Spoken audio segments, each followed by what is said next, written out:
Assalamualaikum warahmatullahi wabarakatuh. Waalaikumsalam warahmatullahi wabarakatuh. Kula sakonco badhe nyritakaken ulang kisah laire lan gugure Karno. Kula Jasmine Megamawati. Kula Alifah G. Kahurnisa. Kulo Hairul Tapasan. Lan kula Rafia Buka. Ing sawijining dina uripen Dewi Kunti alias Dewi Prita. Dewi Kunti iki putra ragile saka Raja Mandura, yaiku Prabu Basukunti utawa Prabu Kunti Boja. Nalika isih enom, Kunti nyoba-nyoba migunakake Aji Aditya Hridaya. Tang tak tang dung dung des. Yaiku ngelmu kanggo nekakake utawa ngundang dewa sing dikarepake. Ilmu iki disinaoni saka gurune, yaiku Resi Druwasa.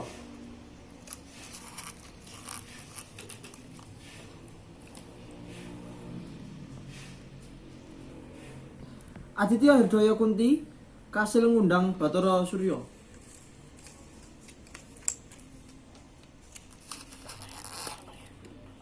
Bathara Surya panguwasa srengenge.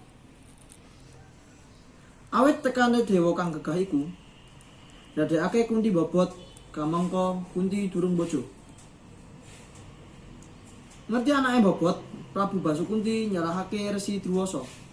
Jalaran mulangake kanggo bocah kang durung diwasa.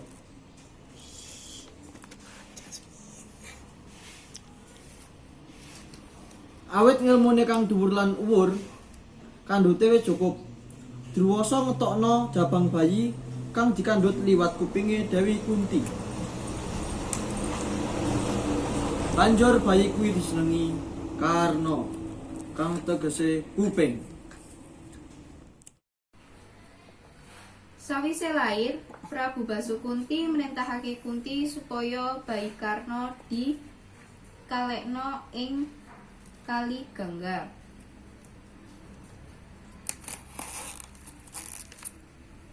Bayi iki banjur ditemokake dening Adirata Kusir Mastina.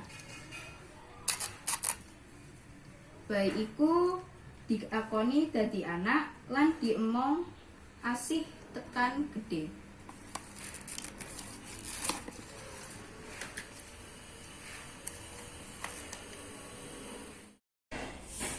Ing perang sedulur antarane Pandhawa lan Kurawa, Karna melu dadi sekutune Kurawa.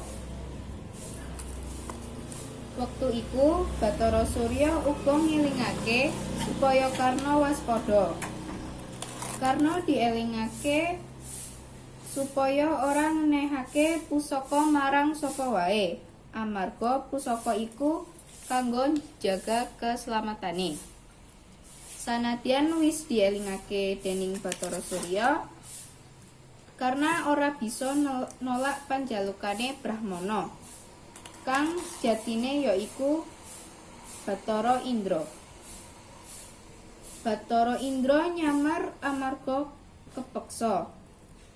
Awit ikhlase Karna, Bathara Indra maringi gaman awujud Wijaya Capa kanggo Karna.